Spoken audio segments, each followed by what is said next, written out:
What would happen if we gave the Earth a vacation every 7 years? Well, Anthony here at the periodic table of history, let's go back in time and use our time machine to see if we can find anything out about the Shmita year, the God-given rest calendar that God gave to the children of Israel at the time of the Exodus. The Shmita year is a 7-year calendar cycle where every 7th year the earth does get that kind of break. After Moses threatens Pharaoh, God institutes the system of calendar months to the Israelites and to Moses, and we find that in Exodus here. Now we find that God gives Moses the month, and then later he gives him the year to start that Jewish calendar. I was real curious when making the periodic table of history and thinking what I could add to it too, and I added the Shmita years, but I needed to know when the start date was.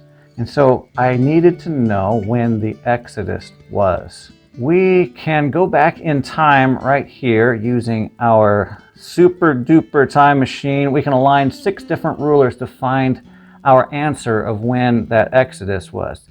It is no small task, and we have to use a little bit of concentration to do it. So be sure that if you need to, you can stop the video at any time. We align the solar calendar with the BC calendar. Then we align it with the Assyrian eponym canon. Then the Hebrew Kings list. We line that up to the building of the first temple of Solomon. And then we line that up to the 480-year Exodus alignment line that we find in the Hebrew record. See, we have to do all of that, and that's quite a bit of work. And so I'll skip through it real quick so that we can understand it. But what we're after is we're trying to find when that first Shmita year would have been. And it's important to know that we actually can figure it out. Well, NASA has this calculator to find the solar eclipses, and they can find when it was and what city was affected. It would be when the moon comes in between the earth and the sun, so that the sun is eclipsed. And what we want to do is find in Nineveh when there was a solar eclipse.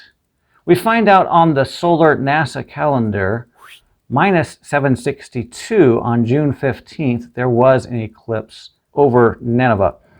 And since there is no year 0, we have to calibrate that back to the BC time scale. That's something that we don't think about, but 0 was not invented when there was time 0. So there's no such thing as 0 BC. And so what we have to do is align that negative 762 offset by 1. It becomes 763 BC, June 15th. Now, we'd like to align that to something very reliable, and we find, yes, we do have the Assyrian eponym list that we can align that to. And that was pretty good for about 150 years. Bursagali was the governor of Guzana. Turns out he records this solar eclipse. I'll put that up on the screen. During the eponym of Bursagali, the governor of Guzana, in Libya, a revolt. So that's not what we wanted there, but we do want this other. In Shimanu, that's June, that's the Babylonian month for June, it says eclipse of the sun. Well, that is fabulous because that lines up really well with the month of May into June. That's going to be that Babylonian calendar, which coincides with June 15th, because that calendar goes all the way to the 20th of June. So that NASA solar calendar is being translated into the BC calendar, being translated into the Assyrian eponym list. And now we can transfer that with another ruler into our Hebrew Kings list. And it turns out that we get a little insight into that the 4th year of Solomon, we have the building of the foundation of the temple. And that happens to be 966 BC. So we're getting back because we want to find that Shmita year. We want to find that first Shmita year. And we find in 1 Kings chapter 6, verse 1, that, and it came to pass in the 480th year after the children of Israel were come out of the land of Egypt, in the 4th year of Solomon's reign. He began to build the house of the Lord. So, since we know that 966 is that time, when we go back in time 480 years from 966 BC, we end up with 1446 BC. So now we know the exact time when God is talking to Moses and when the Israelites are exiting from Egypt. And we can see that very clearly here on our periodic table of history. Here's the scope of time. And we can go all the way from Benjamin Netanyahu all the way back to the time of Paul and the apostles, and then the time of David.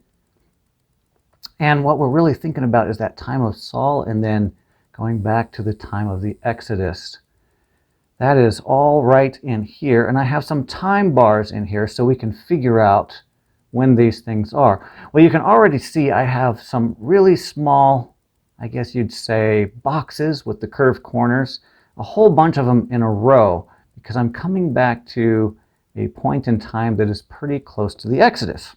So we can go back all the way to the Exodus. It doesn't get us quite to the year that we want, but it does allow us to do the calculation. We're trying to get to that Shmita year. And it does give us the basis for the Hebrew calendar. And we do need to know a little bit about that Hebrew calendar. We can see it here in Exodus 12:1. And the Lord spake unto Moses and Aaron in the land of Egypt. See, they're there in Egypt, but this is about, in Nisan, just about the time of the Passover and the Exodus of Egypt, when the death angel passes over Egypt, and then Israel are out of there.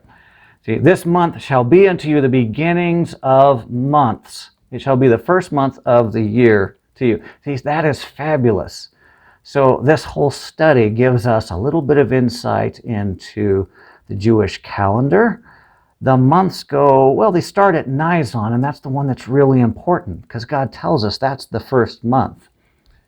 And it turns out that that is the day after the spring equinox. It's the day when the nighttime and daytime are equal, so they called it the equinox. And it's the vernal equinox in March. It usually happens at the 20th. So we actually know the exact day of the Exodus from all of this. You can calculate those ideas. I have already done that, and this isn't a study on that. It's just fascinating to see this is where the month came from, and then we have to do a little bit more work so we can get to that Shemitah year. But as far as the calendar goes, if you can remember that the Hebrew calendar is a spring to spring calendar, and if you can remember that it's looking for that spring equinox, and you can remember that the first month Nisan is right there after the spring equinox, you can get very far. At least you have a starting point to understand the Hebrew calendar with. Well, we have the months figured out, and now let's look at the years, because we're there in 1446 with the Exodus. The Israelites, they wander the wilderness for 40 years. So that takes us all the way down to 1406 in the spring. Okay, so Moses is still alive almost to the equinox, or maybe to the equinox. And that would be the spring equinox of 1406 BC, because that's the time when Joshua took over. They crossed the Jordan. There was another miracle, and then you have the Jericho story. So we're right there, right before the Jericho story. The children of Israel walked 40 years in the wilderness, Joshua 5:6. And now we can go to what God commanded, because Moses gives by example what all the Israelites are supposed to do on that Shemitah year. Even though they weren't official, Moses read the law to the people. That would have been in, it's like the 1407 going into 1406 year. BC, Moses read the law, and he talked about right here in Leviticus, in the 7th year shall be a Sabbath of rest unto the land. See what we were talking about right there at the beginning, that 7th year cycle that would give the earth a rest, 1 year out of every 7. So he told all the Israelites that. Remember, Moses watches the Israelites cross the Jordan. He dies before he goes into the land. So that's what's going on there, but we have See the month given in the Exodus time, and then we have the year given right here, because we are supposed to come into the land, and then we're going to start keeping these 7-year cycles. So that 1406 ends up being the first year of the first Shmita cycle. I think that right there is incredible. I hope that makes this even worth just thinking about right here. If you can remember that, then we can count through the following scheme, and we can figure out that the Shmita year is actually 1400 BC. So that's a nice round number. We can put that into our memory banks as one of those hard numbers that we can remember for all time, 1400 BC. It is the first Shmita, and that's because we have 6, 5, 4, 3, 2, 1. That takes our 6 years. But the 7th year is a Sabbath. It happens to be a 0 year, which is a 1400. Okay, so that's the scheme. So we know that first Shmita year. That's what I was after. And I was after that for so long because I thought that would have been an amazing time point, because there should be all these things associated with it. And in fact, there are. And so that led me into knowing that absolutely I could put the Shmita year into the project. And I have those small rectangles in the project. Some of them are real special, so I highlighted them yellow. And that is like that very first one is very important. And then it turns out that, well, let's go into this scheme right here. Nothing super special about these dates, but it shows you the cycle. Every time there is a horizontal bar on this bar graph, then we have a Shmita year.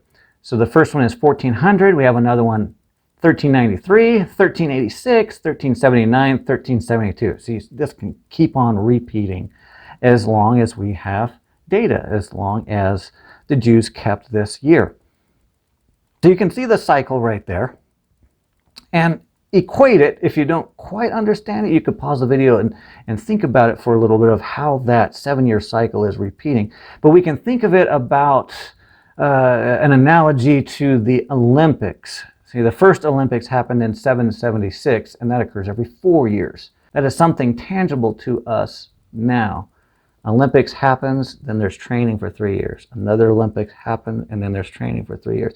So that acts as a Greek clock. Well, the Shmita year cycle is acting as a Jewish clock for the cycles. And there is a depiction of that. Hopefully that makes that easy to understand, and it makes the small boxes that I have in my project able to be understood. So I start these boxes here as a clock in the project, and then I have the Olympic clock going also. When I follow all of these 7-year cycles out, I come up to 966 BC. That happens to be the 4th year of Solomon's reign. Isn't that amazing? Now, I haven't heard anybody talking about this, but I was always wondering, why didn't Solomon just make the temple, the first temple? And then I think because of this, Solomon was waiting for a special time. He wanted to start the foundation of the temple in a special Shmita year time period. And so 966 ends up being one of those other special days that we can flag as being very consequential. Remember, in the Shmita year, you couldn't plant, but that doesn't mean you can't build. In the modern depiction, they say don't do work. But that was not the ancient interpretation when you go back to the law. It said do not plant at this time. Well, if you're not planting, that means you can do something else like building, which is exactly what the Egyptians had done. They had their planting season and their building season, the time when the Nile flooded, and then the time when they built those huge structures.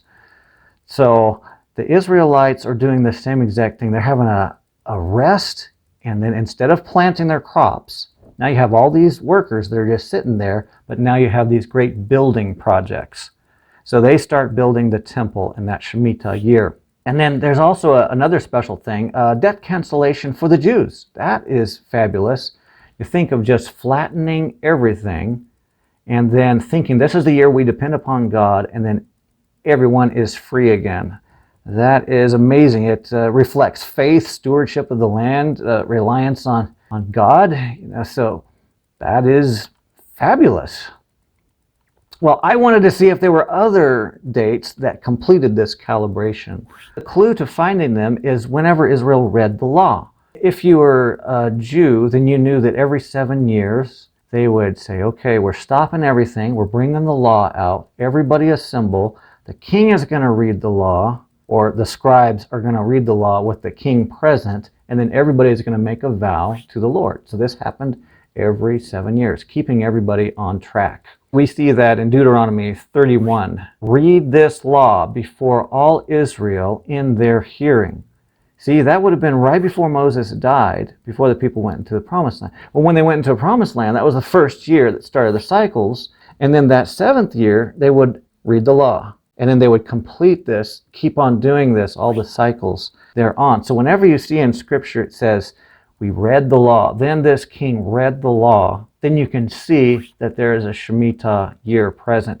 I'm going to give you this table. And so I'm going to show that, see, 1407, that is the origin point, because it's 1407 spring going into spring of 1406. See, Moses is still alive, but he dies. So that's a point. Well, we're going to have one in 1400, and then we have the one in 966 with Solomon, then we have Jehoshaphat, Hezekiah, Josiah, Zedekiah, and then the captivity, because remember, the first temple is destroyed by Nebuchadnezzar II. And so then they're in captivity. So we just see that Ezekiel is in captivity, and there's some special religious observances there in 574. See, all these dates are on that 7-year cycle. So this does prove that Israel was keeping the Shemitah, even if they weren't keeping the year of Jubilees or anything like that. We can see this just looping right through. And all of these events are lining up exactly like they should do. So that is fabulous. And I created this graph because here we have years on the bottom and then those events. See, we have 966, there's Solomon, then 868. We're going to have the Jehoshaphat reading of the law. And so I'm going to circle those in red to say, here's an event happening in this year that proved that this cycle is going on. This celebration goes askew. The Israelites go into captivity in the Babylonian, and then we have to rebuild a new calibration curve because all the events that we see of celebrating the Shemitah year now are skewed off. But they are here as follows. I won't show you these in a graph, just know that we have the BC dates that are Alexander the Great down to Herod the Great. See, this is going to be the Second Temple period. So it's a new 7-year Shemitah calibration curve. And then we have the ones on the AD scale. These all match also with Herod Agrippa I all the way down to the tombstones. We have these debtor notes and their official papers that give us information on when the Shemitah year was. But those tombstones are like those official records put onto the tombstones around Sodom. So we see those in 433 and 440. Now after this, the calibration works from the Second Temple period time up to about 500 AD. Now after that, there's another calibration curve. But we can see that the Shemitah year is being celebrated by the Jews during this time, and that is absolutely fabulous. I wanted this calibration curve to keep on going the whole time up all the way to our present time, because I thought, wouldn't that be something to see, like that ancient of a tradition going on all the way to our time. Now that didn't end up being the case, because I'll show you this table. I had to make a third calibration curve after about 500 AD. There's this other calibration curve that gets us to the modern Shemitah year cycle. So I have the original. Temple was destroyed, 587 BC, whatever. Then we have the Second Temple correction, up to about 500. And then we have that modern correction. That's the one we are on now. And you can see there was Shemitah year in 2007, also 2014. In 2021, the next one is 2028. And a special note, what happens here is, this is the month of Tishri for the Jews, and debts need to be consolidated. The shofar, the trumpet, is blown, and then everybody needs to settle their debts. They have a year to do that. So that happens from 2007 to 2008. It also happens from 2014 to 15. Okay, 21 to 22 during COVID. Amazing. So it's fabulous to know that the stock market does a lot of interesting things during these years. So you might look at those years and try to think about that and then keep on going back in 7-year increments and look at the stock market as it relates to this issue. And you can actually plan accordingly, knowing that in 2028 into 2029, that's going to be fall, month of Tishri, it's about September. It's like September to September. Things get kind of dicey in the stock market. Now, I was happy to add the original Shmita year cycle into the project, and then I also put the modern Shmita year cycle into the modern part of the graph so that we can know how this plays out in our time. I wish it could be a lot more straightforward, but it's one of those things that we have to dig and get our answers. And there is a proverb about it is an honor to kings to search out a matter. Well, maybe we're all kings and we like to be curious about this stuff and search out a matter. It takes a lot of doing, a lot of time, but it is very fascinating to see how the Hebrew nation has affected everything all across the world. We're still learning things that affect us today that are just so amazing. Things about the calendar. Well, you have gotten very far in this video. I hope this was good in explaining how we calculate back to the original Shemitah year, how we use the Shemitah year going forward, and where we are right now. I really thank you for watching. This has been a fascinating study for me. And if you got this far in the video, remember to like, share, and subscribe. This is Anthony at the Periodic Table of History, and I will see you in the next video. Have a great week.